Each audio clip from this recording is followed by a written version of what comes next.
जन्म जन्म मोह दिए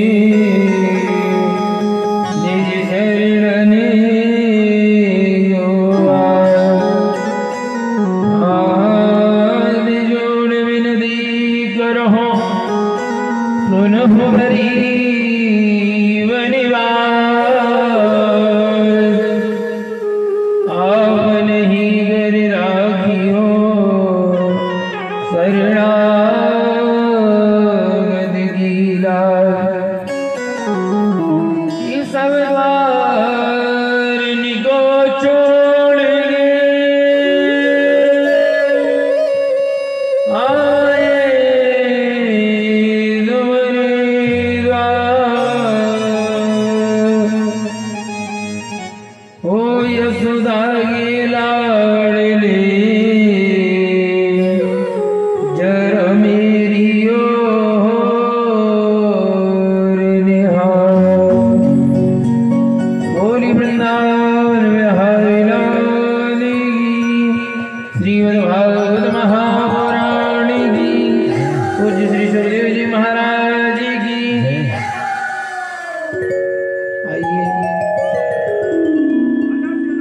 हम सभी चतुर्थ दिवस की भगवत कथा में प्रवेश करने के पूर्व अपने मन तथा वाणी को पवित्र करने के लिए भगवान नाम संकीर्तन का आश्रय लेते हुए उच्च स्वर में उच्च ध्वनि में के साथ भक्ति गंगा में प्रवेश करते हुए भक्ति से भाव से भगवान का कीर्तन करें।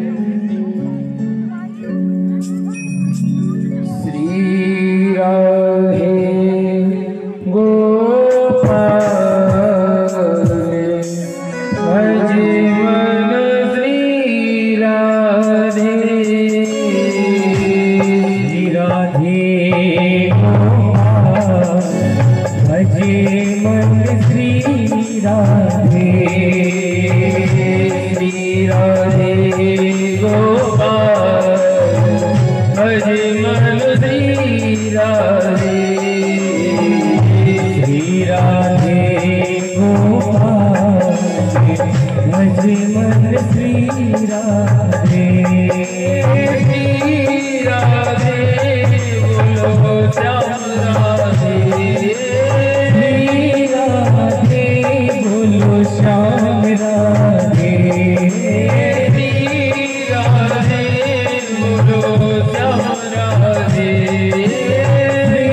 राधे बोलो श्याम राधे श्याम राधे नंदे यशोदा की लाल बाबा नंदे यशोदा की लाल भजे मन श्री राधे गोपाल भजे मन श्री राधे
भवरे में फंसी हमारी नैया लगा दो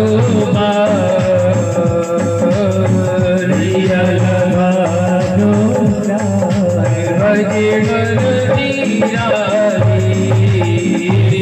राधे गोपाल भजे मन श्री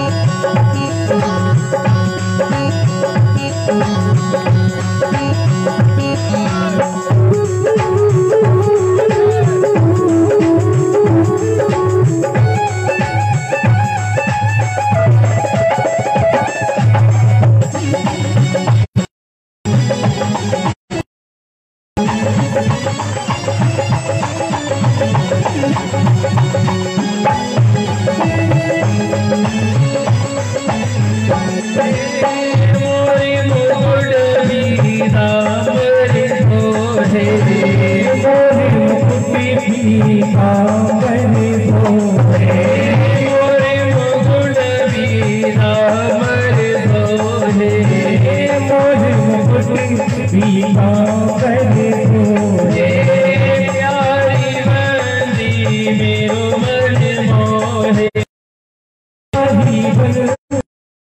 मेरो मन मोहे गले में गंदीमा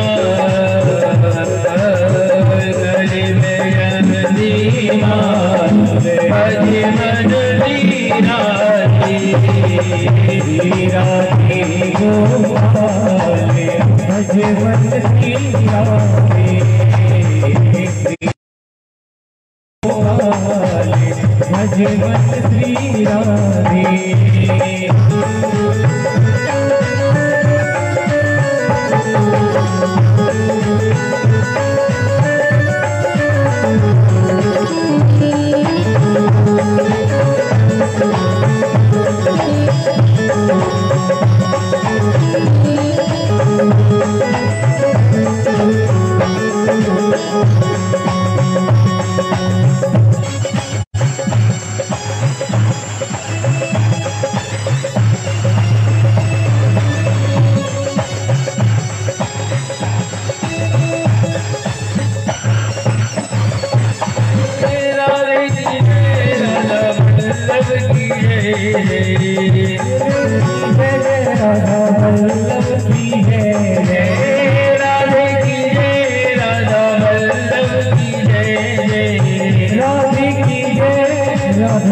मन दीराती दीराती गोपाले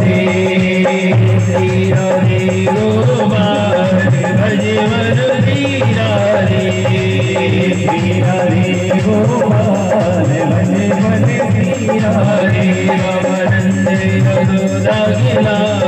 भजे मन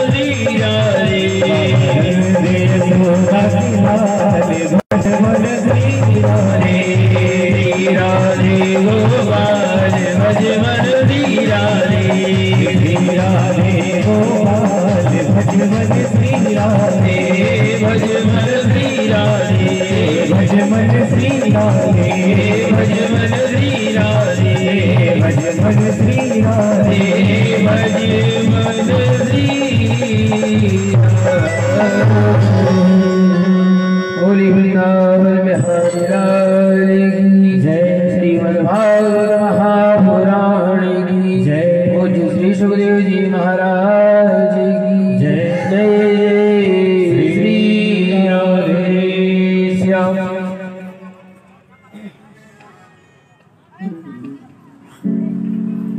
सर्वप्रथम पूज्य विघ्न हरता विघ्न विनाशक सर्व मंगलकारी श्री गजानन सरकार का आह्वान करते हुए पावन भूमि पर भगवान का आह्वान करते हुए अकारण कारण मृणालिया भक्त वांछा कल्पतरु निम्नित पीताम्बरधारी श्री कन्हैया सरकार एवं राधा रानी सरकार के चरण युगल कमल बंधों में दंडवत प्रणाम करते हुए श्री राम कथा एवं कृष्ण कथा के रसिक श्रोता अनंत बलवंत संत श्री हनुमंत जी महाराज का आवाहन करते हुए आसन देते हुए परम प्रातः स्मरणीय परम पूज्य श्री गुरुदेव जी महाराज एवं माता पिता के चरणों में दंडवत प्रणाम करते हुए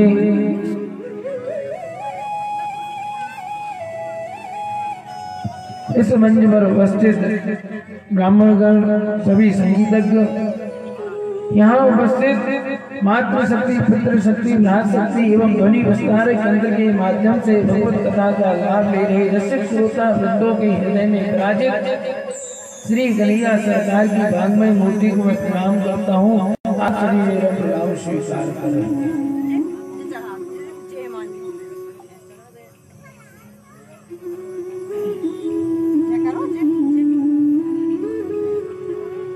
आप सभी ने कल तृतीय दिवस की भगवत कथा में श्रवण किया कि श्री सुखदेव जी महाराज सम्राट कर्मयोगी परीक्षित को हिरण्यकश्यप के उद्धार की नरसिंह अवतार की कथा का श्रवण कराया है।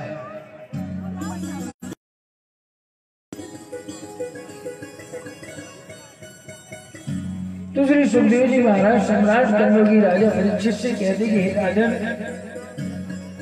मैंने तुम्हें यह जो प्रसंग सुनाया, इस प्रसंग का मूल उद्देश्य क्या? यदि आप ये सोचते हो कि घर छोड़कर वन में जाकर भगवान की तपस्या करना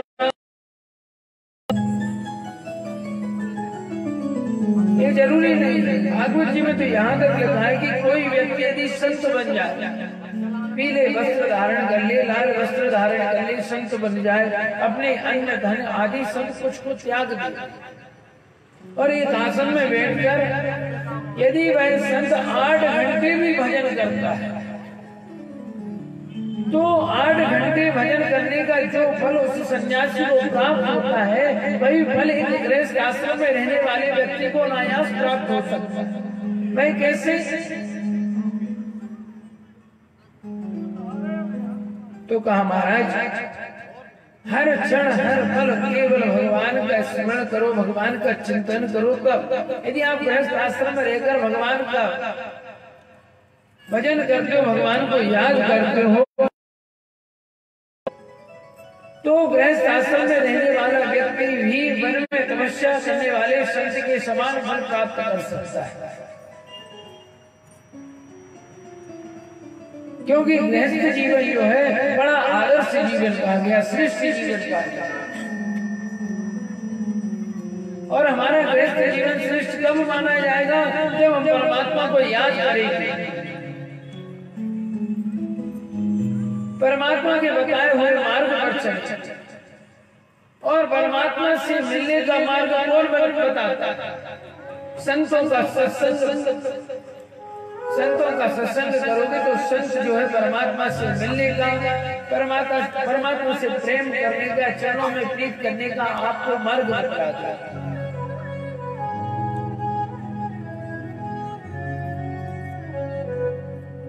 और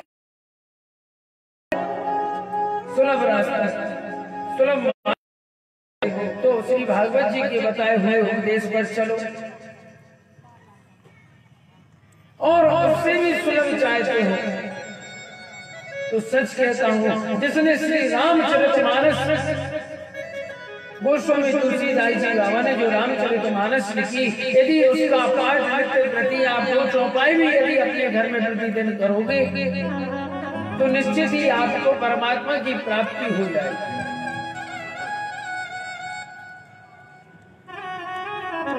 इसलिए गृहस्थ जीवन में गोविंद के नाम का स्मरण करें। क्यों? क्योंकि गोस्वामी तुलसीदास जी बाबा ने भी बड़े सुंदर भाव में लिख दिया है। क्या लिखा? कर से कर में कर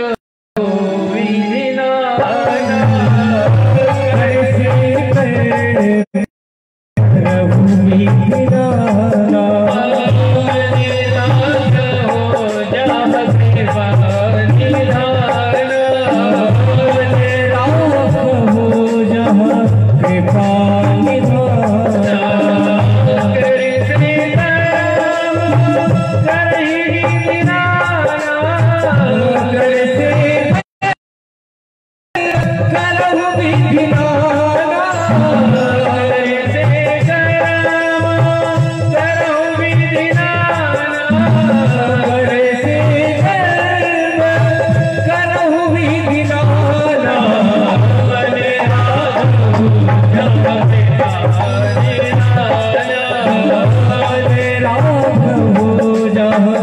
कृपा निधाना हो जा मेरा निदान तेरा प्रभु जहाँ कृपा निधाना। गोस्वामी तुलसीदास बाबा ने लिखा कर से कर्म करेंगे। आदमी यदि चाहे, मनुष्य चाहे तो अपने हाथ से अच्छा काम नहीं कर सकता, अपने हाथ से बुरा काम नहीं कर सकता। सब कुछ मनुष्य के हाथ में। आप जैसा कर्म करोगे परमात्मा आपको वैसा फल देगा, वैसी आपके ऊपर कृपा करेगा। इसलिए प्रत्येक कार्य जो भी करते हो उसमें निरंतर परमात्मा का चिंतन करना चाहिए। प्रत्येक परिस्थिति में प्रभु को याद करना। श्री सुखदेव जी महाराज सम्राट कर्म के राजा परीक्षित से कहने लगे कि हे राजन, हम भगवान को याद करते, परंतु जब हमारे ऊपर संकट आता है, दुख आता है, तो हम परमात्मा को याद करते हैं। आज यदि कोई काम हमारा बिगड़ जाए, काम नहीं बनता, तो फिर भगवान की याद आ जाती कि चलो भगवान के मंदिर चले।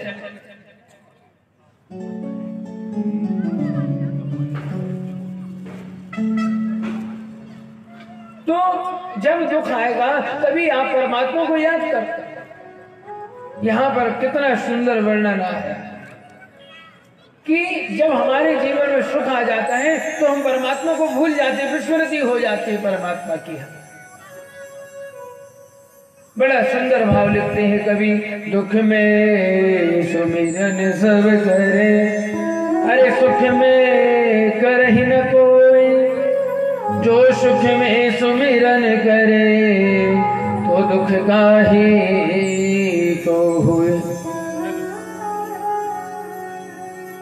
क्या कहा गया है? कहा गया है कि दुख में सुमिरन सब करे, सुख में करहि न कोई, और जो सुख में सुमिरन करे तो दुख काहे को हुए। सत्य बात है।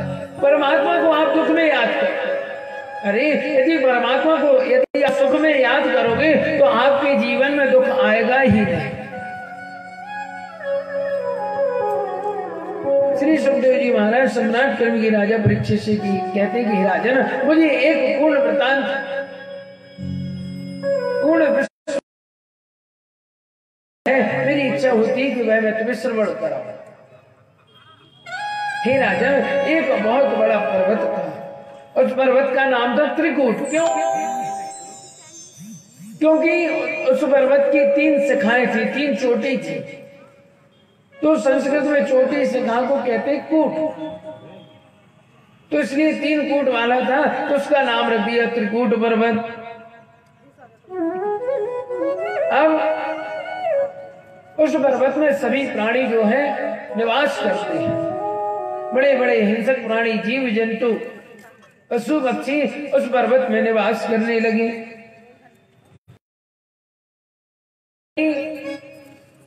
मंगलमयी कंदरा में एक गज रहता है, हाथी, जिसका नाम है गजेंद्र। क्यों? क्योंकि जितने भी पशु थे, पक्षी थे, जितने भी जीव जंतु थे, सबका उसे राजा बना दिया, तो सब उसे गजराज कहते।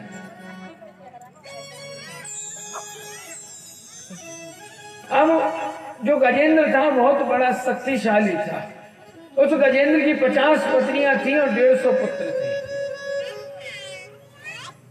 अब मैं जब गजेंद्र अपनी 50 पत्नी और 150 पुत्रों को साथ में लेकर भ्रमण करने जब जाता था, तो जितने जो छोटे जीव, पशु पक्षी, जीव, राजा जब निकलता था गजेंद्र, तो सभी उसकी शुरू कर देते थे। और इस प्रकार से गजेंद्र के मन में अभिमान भी था कि मेरे पास 10,000 हाथियों का बल है, मैं बलशाली हूं। अभिमान आ गया गजेंद्र के मन में। एक दिन वह गजेंद्र अपने 50 पति और 150 पुत्रों के साथ भ्रमण करने के लिए चला। तो रास्ते में एक विशाल सरोवर दिखाई दिया उसे। अब जब सरोवर दिखाई दिया तो हाथी जो है स्नान करने का बहुत शौक होता है हाथी, तो सोचा कि इस स्नान कर लूं। सरोवर में प्रवेश कर गया और जल में क्रीड़ा कर रहा है। जल में किलोल करने लगा। सरोवर के किनारे चारों ओर खड़े जीव जंतु जो थे जय जयकार लगा रहे। अब उसी सरोवर में रहता था एक ग्राह। ग्राह ने आकर हाथी का पांव पकड़ लिया। हाथी ने कोई विचार नहीं किया, सोचा कोई जीव जंतु होगा, अभी कुछ देर बाद छोड़ देगा। परंतु वह जो ग्राह था धीरे धीरे करके पकड़ता जा रहा था।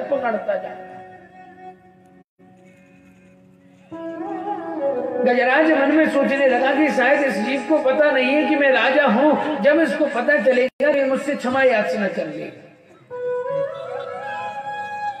और ये सोचा कि देखो इसको बाद में देखूंगा, पहले मैं स्नान तो कर लूं। ग्राह ने तो अब हाथी के पैर को और जोर से पकड़ लिया। अब उस गजराज को महसूस हुआ कि अब मैं जो है पल पल निर्बल होता जा रहा हूं। निर्बल मतलब मेरा बल जो है क्षीण होता जा रहा है, कम होता जा रहा है। नीचे जल में जैसे ही उस गजराज ने अपनी नजर डाली तो देखा कि एक बहुत बड़ा ग्राह उसके पैर को पकड़ कर रखा। अब हाथी ने अपने बल का परिचय दिया, परंतु अपना पैर जो है छुड़ाने में असमर्थ रहा। अपनी पत्नी पुत्रों से कहा। आज वह पत्नी और जो पुत्र थे सब सूंड में सूंड फंसाकर हाथी को निकालने का प्रयास कर रहे गजराज। 3 महीने हो गए खींचते, परंतु 150 पुत्र और 50 पत्नियां जो हैं गजराज को जल से बाहर लाने में असमर्थ रहे। अब जब बच्चे निकालते थक गए तो आज बच्चों ने मुंह मोड़ लिया। कहा पिताजी अब हमसे और नहीं हो सकता, गजराज को वहीं पर छोड़कर चल दिए। गजराज पुकारने लगा, रे बच्चों मुझे संकट में छोड़कर कहां जाते हो? कहा पिताजी अब हम थक गए, अब हम आपको नहीं निकाल सकते। गजराज जो है अपनी पत्नियों से कहने लगा कि हे देवी देखा तुमने जिन बच्चों को मैंने पाल पोस कर इतना बड़ा किया, आज संकट में उन्होंने मुझे ही छोड़ दिया। 10-5 दिन तक अब उन पत्नियों ने भी निकालने का प्रयास किया, उन पत्नियों से भी नहीं निकले। तो आज वह पत्नियां जो थी सूंड हटाकर वहां से चलते। गजराज अपनी पत्नियों को पुकारता रह गया, परंतु पत्नियों ने एक भी बात न सुनी। मन में सोचने लगा कि बताओ मैं कितना ना समझूं। जिन पत्नी को मैंने अपना समझा, जिन बच्चों को मैंने अपना समझा, परंतु संकट आने पर उन्होंने भी मेरा साथ छोड़ा। मन में विचार करने लगा, आंखों से आंसू निकलने लगे। सोचा कि जब मेरे अपने अपने नहीं हुए तो संसार के लोगों से मैं क्या सहायता मांगू। ऐसा मन में विचार करने लगा और सोचता है कि यदि सहायता मांगनी है तो मैं अपने गोविंद से मांगूंगा सहायता। हाथी ने गजराज ने अपनी आंखें बंद कर ली, नेत्र बंद कर ली। गजराज की जो शक्ति थी वह क्षीण हो गई। अब ग्राह जो है हाथी को अथाह जल में ले जाना चाह रहा है, लेकिन गजेंद्र ने अपनी सूंड को ऊपर उठाकर प्रभु का स्तवन किया है। आज सुंदर स्तवन किया। उस गजराज ने स्तुति की है, बहुत बड़ा स्तोत्र गाया जिसे हम गजेंद्र मोक्ष कहते हैं। जो व्यक्ति इस गजेंद्र मोक्ष का पाठ करता है उसके संकट कट जाते हैं। इसका बहुत बड़ा अनुष्ठान भी होता है। लेकिन गजेंद्र ने जो भगवान की स्तुति की इसमें किसी का नाम नहीं लिया। गजराज जो है बड़ी मंगल में स्तुति करता है भगवान की। बोले नारायण भगवान की जय। मुझे चरणों से लगा ले मुरली वाले, मेरी सांस सांस में तेरा है नाम मुरली वाले। मुझे चरणों से लगा ले घनश्याम मुरली वाले मुझे चरणों से लगा ले, घनश्याम मुरली वाले मेरी सांस सांस में तेरा, मेरी सांस सांस में तेरा है नाम मुरली वाले मुझे चरणों से लगा ले, घनश्याम मुरली वाले मुझे चरणों से लगा ले, घनश्याम मुरली वाले।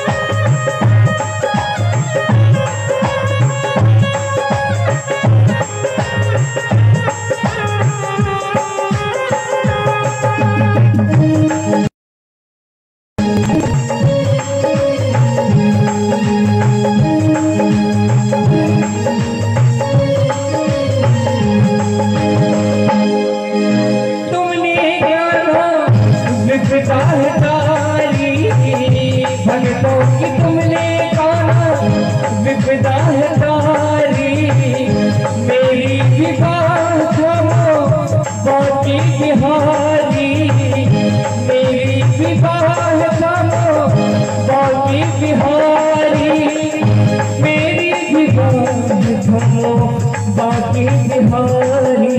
बिगड़ बनाई तुमने, बिगड़ बनाई तुमने हर काम मुरली वाले मुझे चरणों से लगा ले, घनश्याम मुरली वाले मुझे चरणों से लगा ले, घनश्याम मुरली वाले।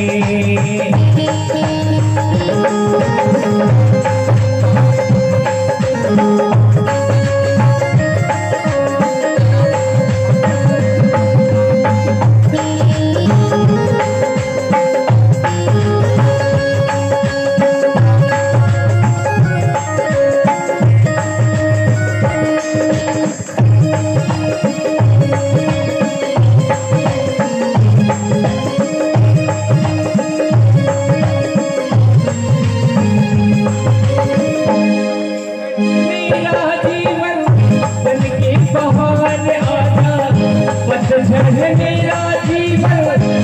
के बहार आजा, सुन ले पुकार गाना बस एक बार आजा, सुन ले पुकार गाना एक बार आजा, सुन ले पुकार गाना बस एक बार आजा। ऐसे मन की पुतली, ऐसे मन की पुतली आराम मुरली वाले मुझे चरणों से लगा ले, घनश्याम मुरली वाले मुझे चरणों से लगा ले, घनश्याम मुरली वाले।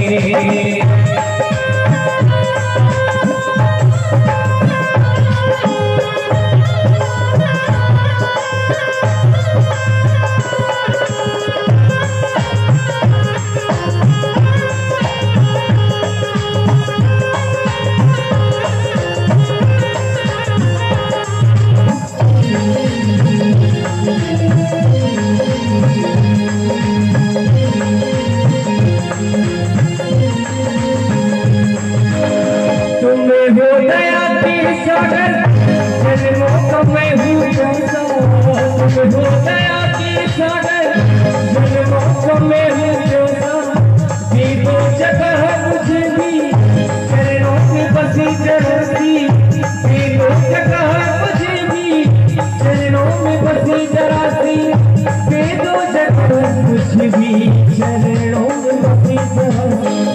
तुम्ही हो तुम्ही, तुम्ही हो मेरी शाम मुरली वाले मुझे चरणों से लगा ले, घनश्याम मुरली वाले मुझे चरणों से लगा ले, घनश्याम मुरली वाले मेरी सांस सांस में तेरा, मेरी सांस सांस में तेरा है नाम मुरली वाले। तो चाहूंगा कि एक बार सभी उठा के हाथ पूरे पूरे और सभी तालियों की सेवा करके सभी भगवान से प्रार्थना करें। उठा ले एक बार सभी पूरे पूरे हाथ और सभी ताली बजाते हुए कहेंगे, हम मुझे चरणों से लगा ले, में मुरली वाले मुझे नाम से नहारे घनश्याम में मुरली वाले मेरी सांस सांस में तेरा मेरी सांस सांस में तेरा मैं नाम मुरली वाले मुझे चरणों से नहारे घनश्याम में मुरली वाले मुझे चरणों से नहारे घनश्याम में मुरली वाले मेरे श्याम में मुरली वाले मेरे श्याम में मुरली वाले मेरे श्याम मुरली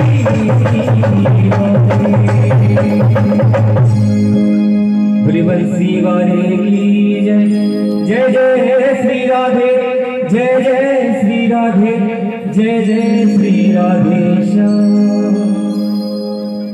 इस प्रकार गजराज भगवान की बड़ी सुंदर स्तुति करते हुए कहता है कि हे प्रभु, जिसने सारी सृष्टि को बनाया, जिसने मेरे अंदर बोलने की शक्ति दी, जिसने मेरे अंदर हंसने की शक्ति प्रदान की, उन्हें मैं प्रणाम करता हूँ, आकर मेरी रक्षा करें।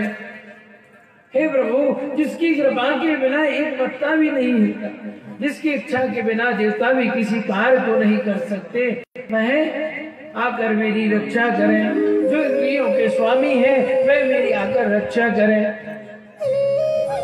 अब आकाश मंडल में सभी देवता मन में विचार करने लगे कि गजराज जिसका नाम लेगा, जिसकी स्तुति करेगा, मैं ही गजराज की रक्षा करने जाएगा। बड़े बड़े देवता सब अपने अपने वस्त्र पहनकर सज धज कर बैठे हैं कि गजराज मुझे बुला ले। शंकर भगवान कहने लगे, अरे इस भक्त को यदि मेरा पूरा नाम नहीं था, नाम याद नहीं था, तो पार्वती पति कह देता। चलो मेरा नाम नहीं लिया, इसलिए मैं इसकी रक्षा करने नहीं जाऊंगा। ब्रह्मा जी भी प्रतीक्षा में बैठे कि यदि मेरा ही नाम ले लेता तो मैं इसकी रक्षा कर देता। परंतु नारायण भगवान ने मन विचार किया कि कितनी सुंदर स्तुति की है कि जिसने सृष्टि को बनाया, जिसने मेरे अंदर बोलने हंसने की शक्ति प्रदान की, जो इंद्रियों का स्वामी है, इसलिए मैं तो यह कहता हूं कि जिसका कोई नाम नहीं है वह नाम मेरा ही है। इसलिए मुझे इसकी रक्षा करनी होगी। यहां से भगवान ने मन में विचार किया कि मैं गजराज के ऊपर कृपा करूंगा। गरुण को बुलाया गया कि गरुण चलो, मेरा भक्त जो है संकट में है, गजराज उसकी रक्षा करनी है। तो गरुण के मन में अभिमान आ गया कि बताओ, ये तीनों लोक के नाथ हैं, त्रिलोकीनाथ हैं, पर इनका भी काम मेरे बिना नहीं चलते। ऐसे कैसे त्रिलोकीनाथ? जब तक मैं इनको अपनी पीठ पर बिठाकर उड़ाकर नहीं ले जाऊंगा, तब तक भगवान कहीं नहीं जा सकते। भगवान ने मन में सोचा कि देखो, गजेंद्र को बाद में बचाएंगे, पहले गरुण को ही बचाना होगा। क्यों? क्योंकि गरुण अभिमान में फंस गया है। हमारे गरुण को अभिमान रूपी ग्रह ने पकड़ लिया है। भगवान ने कहा कि हे गरुण, जल्दी चलो, गजेंद्र को बचाने। गरुण ने कहा, महाराज देखिए, इतनी जल्दी नहीं हो सकता, पहले मैं तैयार तो हो जाऊं, फिर आपको ले चलूं। अभी आप कुछ देर प्रतीक्षा करो। प्रभु, आने में थोड़ा समय लग ही जाता है। भगवान ने देखा कि इससे अभिमान हो गया। गरुड़ जी आ गए और कहा, प्रभु चलो। तो भगवान कहते हैं, गरुड़ जी पर नहीं बैठे। भगवान ने अपनी जो कनिष्ठ का उंगली थी गरुड़ जी की पीठ पर रख दी, कहा चलो मुझे लेकर। गरुड़ कहने लगा, प्रभु ये कैसी मजाक करते हो, कैसे हाथ से करते हो? आप बैठिए, आपको उड़ाऊंगा, उंगली को ले जाकर। भगवान ने कहा, पहले उड़ो तो सही। भगवान ने जब कहा, गरुड़ ने उड़ने का प्रयास किया, परंतु प्रयास जो है निरर्थक रहा। परेशान हो गए गरुड़ जो है, अपने पंख जो है फड़फड़ाते रह गए, कनिष्ठ का उंगली को भी नहीं उड़ा पाए। गरुड़ जी फड़फड़ा रहे हैं, पसीना पसीना हो गए। भगवान कहने लगे, गरुड़ अभिमान करता है कि मैं त्रिलोकीनाथ को लेकर उड़ता हूं। हे गरुड़, तुम्हें पंजे में दबाकर मैं ही तुम्हें उड़ाता हूं, तुम कभी अपने पंखों द्वारा नहीं उड़ते हो, तुम मुझे क्या उड़ाओगे। इस तरह गरुड़ का अभिमान जो है चूर चूर हो गया। भगवान गरुड़ पर सवार होकर आए हैं। इधर जो गजराज एकदम घबरा गया और भगवान की राय देखते देखते बड़ी सुंदर स्तुति कर रहा है। जब तिल बराबर सूढ़ गजराज की बाहर रह गई, चल के बाहर, इतने में गजेंद्र ने देखा कि गरुड़ पर सवार होकर श्रीमन नारायण भगवान आ रहे हैं। अब तक गजराज ने किसी का नाम नहीं लिया। जैसे नारायण भगवान को गरुड़ पर आते हुए नारायण भगवान को जब गजराज ने देखा तो तुरंत ही कमल का फूल जो है सूंड के द्वारा तोड़ दिया और तोड़कर उस फूल को भगवान गोविंद के चरणों में चढ़ा दिया। बोले नारायण भगवान की जय। और कहने लगा कि हे प्रभु, मैं आपको प्रणाम करता हूँ, आप मेरी रक्षा कीजिए। भगवान ने उसकी सूंड को पकड़कर बाहर फेंक दिया। जब बाहर फेंका तो कहते हैं कि जब हाथी को भगवान ने खींचकर बाहर फेंका है तो उस हाथी के साथ गराए भी बाहर निकल आए। तो भगवान ने अपने दिव्य सुदर्शन चक्र से उस ग्राह के सिर को जो है जड़ से अलग कर दिया। तो श्री सुखदेव जी महाराज सम्राट कर्मी राजा परीक्षित से कहते कि हे राजन, इस कथा का श्रवण कराने का अर्थ क्या तात्पर्य है। कहने का तात्पर्य यह है कि व्यक्ति के जब सारे बल क्षीण हो जाते हैं, जब उसका कोई बल कार्य नहीं करता, तो उसके सामने मेरे गोविंद भगवान प्रकट हो जाते और आकर उस भक्ति की रक्षा करते। अब प्रश्न यह आता है कि गजेंद्र ने तो भगवान की स्तुति की तो भगवान ने उसको उद्धार कर दिया, परंतु उस ग्राह ने ऐसा कौन सा पुण्य किया, कौन सा अच्छा कार्य किया जो उससे भी इतनी उत्तम गति प्रदान हुई कि भगवान के सुदर्शन चक्र से उसकी मृत्यु हुई। ऐसा कौन सा तप था। और आखिर में एक गजराज कौन था और ग्राह कौन था।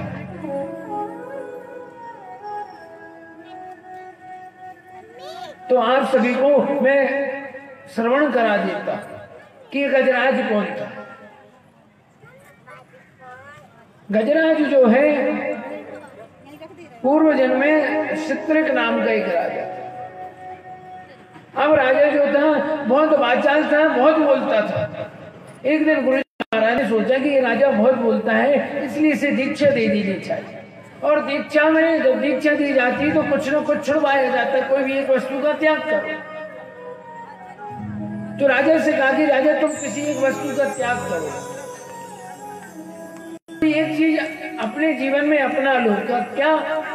तो गुरु जी महाराज कहने लगे एक काम करो, तुम दिन रात बोलते हो, 24 घंटे में कोई समय ऐसा निकालो जिसमें तुम मौन रह सके। राजा ने सायं काल का समय जो है निश्चित कर लिया कि मैं अब मौन रहूं। 1 घंटे का 1 घंटे का मौन रहने लगे। सायं काल को आज राजा जो है मौन अपने बगीचे में, अपने उद्यान में जो है घूम रहे थे, टहल रहे। वहीं से एक संत महाराज निकले। संत महाराज ने देखा कि राजा जी जो है उद्यान में घूम रहे हैं, तो सोचा कि चलो वार्तालाप कर ली जाए। तो संत महाराज ने आदर सम्मान से नमस्कार किया। अब राजा तो मौन थे, बोले तो बोले कैसे। तो राजा ने सोचा कि चलो नमस्कार किया है, राजा ने अपना सिर हिला दिया।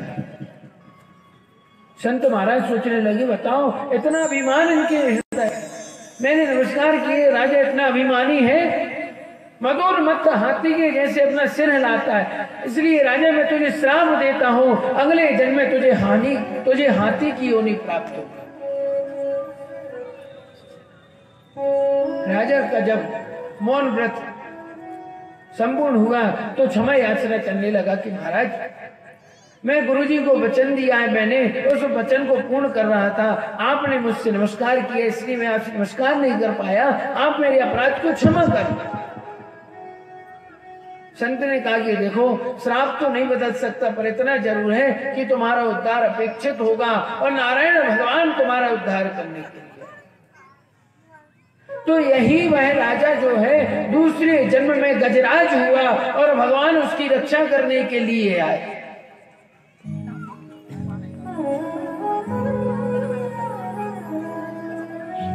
अब एक ग्राह कौन था? ग्राह दूसरे जन्म, पहले जन्म में ऊठुर नाम का गंधर्व था।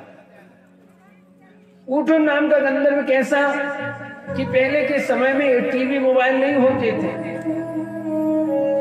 कि टीवी देख ली, टीवी नहीं है तो मोबाइल चला लिया। ऐसा कोई मनोरंजन का साधन नहीं था जिससे मनोरंजन किया जा सके।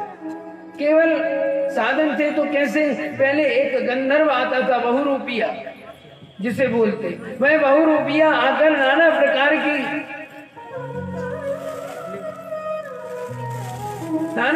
की बातें बताता था, जिससे नकलें करता था नाना प्रकार की, जिससे बच्चे लोग प्रसन्न होते थे, उनका मनोविनोद होता था जिससे। तो आज ऊठुर नाम के गंधर्व ने सोचा कि नदी के तट पर एक राजा के बालक खेल रहे हैं, क्यों ना इनका मनोविनोद कर लिया जाए। तो उस नदी में एक ऋषि जल में बैठकर समाधि लगाकर तपस्या कर रहे थे। तो वह जो ऊठुर नाम का गंधर्व था, उन बच्चों को हंसाने के लिए जल में प्रवेश कर गया। जल में प्रवेश किया। जल में प्रवेश करते ही उन जो ऋषि महाराज थे उनका पैर पकड़ लिया। अब जब पैर पकड़ लिया तो ऋषि महाराज सोचे कि कोई ग्राह है। तो ऋषि ने डर के मारे कहा, बचाओ बचाओ बचाओ बचाओ, ऐसे कहते जैसे चिल्लाए, आवाज लगाई, तो जितने भी बालक वहां खेल रहे थे सब ऊठुर की हरकत देखकर, उस गंधर्व की हरकत देखकर सभी, तो यहाँ पर ऋषि को और क्रोध आ गया और जल में जैसे दृष्टि डाली, दृष्टिपात करते हुए जैसे ही देखा कि यह तो गंधर्व है, तुरंत ही हाथ में जल लिया और श्राप दिया कि जिस वैसे तूने मुझे डराया है, चल तुझे मैं श्राप देता हूँ। तूने मुझे ग्राह बनकर आज डराया, अगले जन्म में तुझे ग्राह की योनि प्राप्त हो। तो आज वही ऊठुर नाम का गंधर्व जो है ग्राह बनकर आया। कहने लगा महाराज गंधर्व कि प्रभु, हे ऋषि महाराज, मैं तो एक गंधर्व हूँ, मेरा तो कार्य ही हास्य विनोद करने का, मनोविनोद करने का, आप मुझे क्षमा करें। देखो, श्राप तो नहीं बदल सकता, पर इतना जरूर है कि भगवान नारायण तुम्हारा उद्धार करने आए। तो देखिए, गजराज का पैर पकड़ा, सारे संकल्प पूर्ण किए भगवान, उस गजराज का भी उद्धार कर दिया और ग्राह को भी उबार दिया है। श्री सुखदेव जी महाराज कहते हैं कि हे राजन, तुमसे मैं कह रहा था कि जीवन में अपने विश्वास को अपनाओ, परमात्मा को कभी नहीं भूलना चाहिए, हमेशा भगवान मेरे साथ में है, ऐसा विश्वास अपने मन में लगाओ और परमात्मा की सेवा करो। परमात्मा की सेवा करने से जो भी भगवान को हम पुष्प चढ़ाते, पुष्प प्रसादी माला चढ़ाते हैं, वह कभी हमारे पैरों में नहीं आना चाहिए, प्रयास करना चाहिए। तो श्री सुखदेव जी महाराज सम्राट कर्मवीर राजा परीक्षित से कहते कि हे राजन, दुर्वासा जी महाराज जो है एक बार अपने वन में गए, तो भगवान ने अपनी जो माला थी वह दुर्वासा ऋषि के गले में पहना, और दुर्वासा जी जो थे उस माला को धारण करके रास्ते में चले आ रहे हैं। रास्ते में जब आने देखा कि इंद्र जो है अपने हाथी पर, अपने वाहन हाथी पर सवार होकर चले आ रहे हैं। दुर्वासा जी ने इंद्र से वार्तालाप किया और अपनी जो माला थी वह उतार कर दुर्वासा जी ने इंद्र के गले में पहना दिया। अब इंद्र माला पहने रहे और वह माला जो है उतार कर अपने हाथी को पहना दी। अब वो जो हाथी था, कुछ देर हाथी ने पहनी और अपने सूंड से उस माला को निकालकर अपने पैरों के नीचे रखकर कुचलकर आगे चला।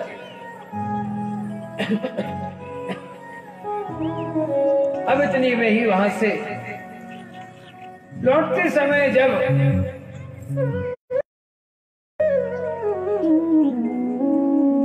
दुर्वासा ऋषि आए, दुर्वासा ऋषि ने वहां उस माला को पड़ी देखी। उस माला पड़ी देखकर दुर्वासा ऋषि ने श्राप देते हुए इंद्र से कहा कि हे इंद्र, जिस पद का, जिस आसन का, जिस लोक का हूं वह तुमसे छीन लिया जाएगा। परिणाम यह हुआ कि इंद्र को अपनी लक्ष्मी से भ्रष्ट होना पड़ा। इंद्र के पूरे राज्य को राजा बलि ने छीन लिया। अब दैत्य लोग जो थे सम्राट बन गए। देवतागण आज जो है भगवान नारायण भगवान के पास पहुंचे, कहने लगे प्रभु देखो, दैत्य लोग जब से सम्राट बने हैं तब से हमारा रहना मुश्किल हो गया, महाराज कुछ तो कीजिए। भगवान ने कहा कि देखो, अब तो केवल एक उपाय। कौन सा उपाय? समुद्र मंथन करना होगा। समुद्र मंथन जब होगा तो उसमें से विष निकलेगा, विष निकलेगा तो वह विष, उससे दैत्य लोग जो है मृत्यु को प्राप्त हो जाएंगे और फिर पुनः हम सब। तो कहा प्रभु अब वह कैसे हो? तो कहा सुनो, समुद्र का मंथन किया जाएगा। मदरांचल पर्वत को लाया गया, वासुकी नाग की रस्सी बनाई गई। अब परमात्मा नारायण भगवान ने देवताओं से पहले ही कह दिया,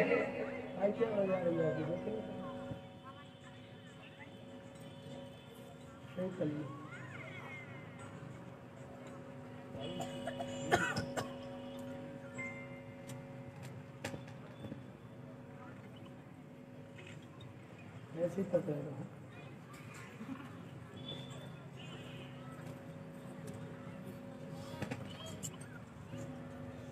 पूरी नारायण भगवान की। इस प्रकार भगवान ने कहा कि देखो, मदरांचल पर्वत को लाया जाए, वासुकी नाग की रस्सी बनाई जाए। और सुनो, जब समुद्र मंथन होने लगे तो दैत्यों के सामने केवल एक ही प्रश्न रखना। कौन सा प्रश्न? कि समुद्र मंथन जब होगा तो सांप, वासुकी नाग, सर्प की रस्सी बनाई गई है। तो कहा एक काम करना, दैत्यों के सामने कहना कि हम जो है सर्प के मुख को पकड़ेंगे, एक कोने को, और पूंछ को तुम लोग पकड़ लेंगे। देवता लोग कहने लगे महाराज क्या कहते हो, यदि सर्प को पकड़ने से उसने अपना विष उगल दिया तो मृत्यु तो हमारी हो जाएगी। भगवान ने कहा वही तो नहीं समझते। शत्रु के सामने तुम जो बात कहोगे वह समझेगा कि इसमें कुछ अच्छा है, तो वह वही करेंगे। और जब दैत्य लोग से आप कहोगे हम मुख को पकड़ेंगे तो दैत्य लोग कह देंगे नहीं, मुख की तरफ हम रहेंगे। और जब मुख पकड़ेंगे सर्प अपना विष उगल देगा, विष उगलेगा तो कई की मृत्यु तो ऐसे ही हो जाएगी। देवताओं ने वैसा ही किया। दैत्य लोग कहने लगे नहीं नहीं नहीं, मुख को तो हम ही पकड़ेंगे, आप सब पूंछ को पकड़ो। समुद्र मंथन प्रारंभ हो गया। अब समुद्र मंथन जब प्रारंभ हुआ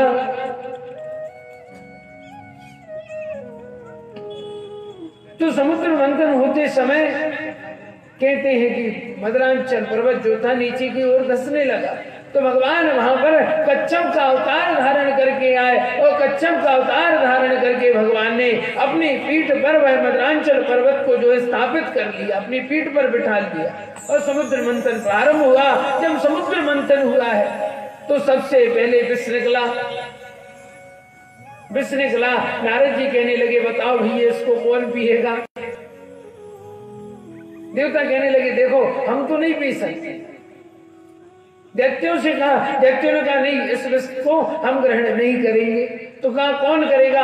कहने लगे इसको एक ही ग्रहण कर सकते, वह कौन? ओगड़ दानी भोले बाबा, जो चाहोगे उनको ग्रहण करा दो, सब कुछ ग्रहण कर लेते। क्यों? क्योंकि उनके उधर में एक ऐसा इंजन है, हर चीज फिल्टर हो जाती है, कुछ भी दे दो। तो भोले बाबा से कहा बाबा आप ग्रहण करो। भोले बाबा को जब विष दिया गया तो माता पार्वती कहने लगी, देखो नाथ, आप विष तो ग्रहण कर रहे हो, परंतु यदि आप विष ग्रहण करोगे तो आपको पत्नी हत्या का कलंक लग जाएगा। क्यों? क्योंकि बाबा यह बताओ, मैं आपके शरीर में कहां पर? तो भगवान शिव कहने लगे कि हे देवी, आप तो मेरे हृदय में वास करते।